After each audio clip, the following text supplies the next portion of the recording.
Chinese women appear as different characters and diverse personalities in Chinese movies for decades. Chinese women sometimes marked as the creatures of the different periods of time in China, the creatures of the old China and the new Chinese concept. We wanted to explore how Chinese women's social status got changing by watching the Chinese movies. Today, we selected 3 movies that we think are remarkable to show the different images of Chinese women at 3 different time periods. The Sister Xianglin, Qiuju Goes to Court, and I'm Not Madame Bovary. The first one is Sister Xianglin. The original book was written by Lu Xun. The story got popular and people made this work into movies. Sister Xianglin is a pathetic character who represents the female social status, which was heavily oppressed by the feudalism around 1970s, including the influence of the regime, authority of the husband, essential rights, and theocracy.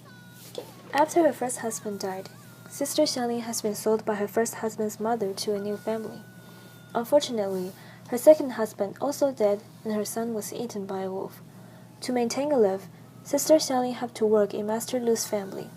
However, the loss of the husband and son has collapsed in her mind. She cannot focus on the work and has been disliked by her master. Sister Xianglin felt crumbled. She has been convinced by the people around and believes there's a sin in her spirit. She donates a threshold to a temple in order to wash out her sin by crossing by thousands of people. People still treat her as an unlucky sign. She thinks the only hope that has been broken. The fall in the superstition makes the situation worse. Finally, she has been kicked out from the family of Master Lu and died during the winter as a beggar. There are several facts that result in Sister Xianglin's tragedy. First, she is easily convinced by the neighbors. Sister Xianglin doesn't have a clear understanding of the feudalistic superstition. Instead of looking forward to the future, she believes in that her fate is twinned by her miserable suffering. Also, she tries to get out of the control of others, like her first husband's mother. She doesn't understand what really insults her is the feudal society rules,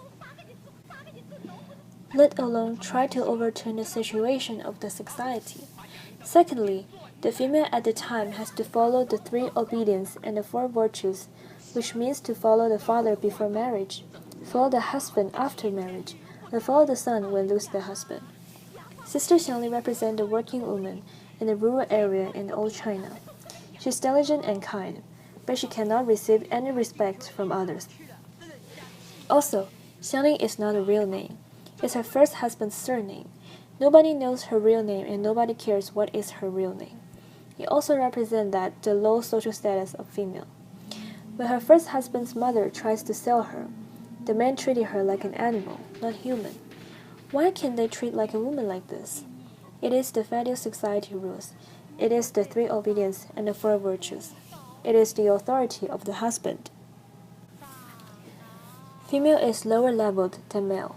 Further, the coldness of the people around fastened the death of Sister Xianglin. They believe it's Xianglin's fault to marry twice. At first, they tend to sympathize her.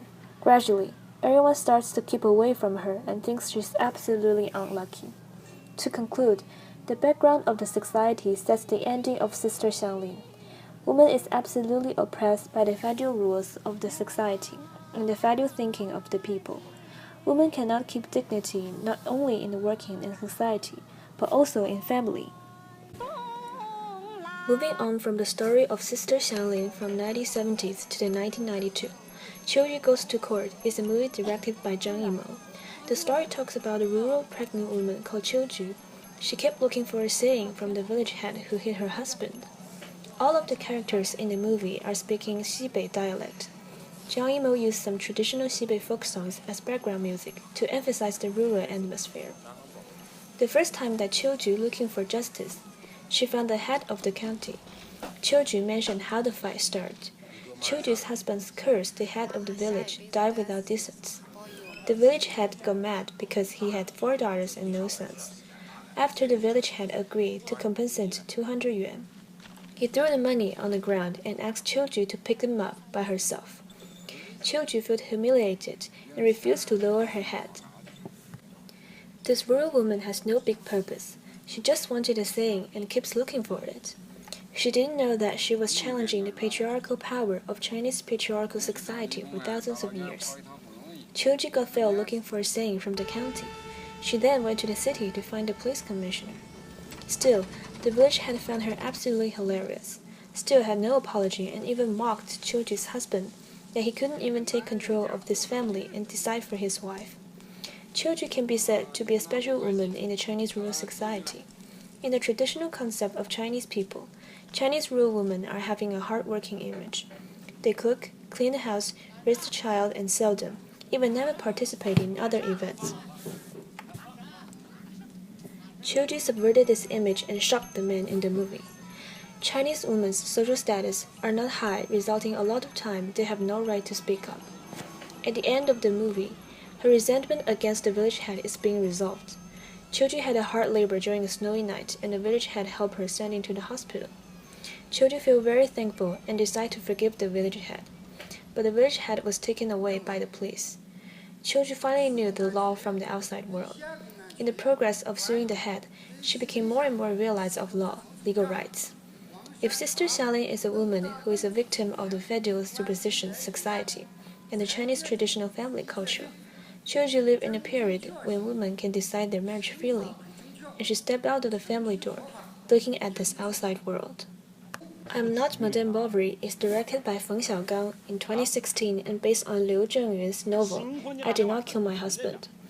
This movie outlines the importance of feminism and argues that the social position of females is at a disadvantaged equilibrium compared to their male counterparts. In this discussion, I would like to outline 3 points, the first of which being the lack of respect shown to the protagonist by her husband. For instance, he refers to her as Pan Jinglian in front of his friends, which, considering the literary origins of this character, translates to a sign of sexual degradation towards his wife. Above that, he allows the outdated traditional Chinese virtue of the chaste virgin to act as moral constraint upon his wife, but is unable to remain faithful in the marriage himself, deceiving her in order to remarry.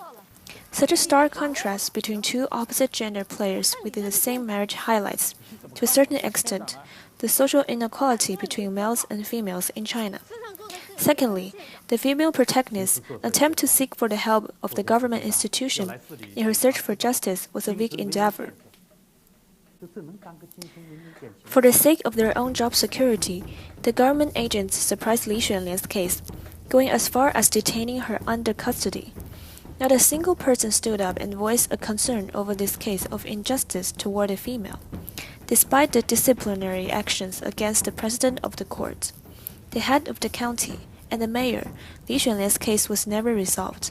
Her entitlement to righteousness and self-respect never requited. Finally, Li Xuanlian thought out her younger brother and the owner of the butcher shop, as well as his chief, hoping to receive some help. However, her brother's fear of the unspoken rules of the law outweighed his concern for his sister's struggle, and chose to remain silent over the matter. The owner of the butcher shop, on the other hand, saw his aid in her situation as part of a trade in which the currency involved was her own body.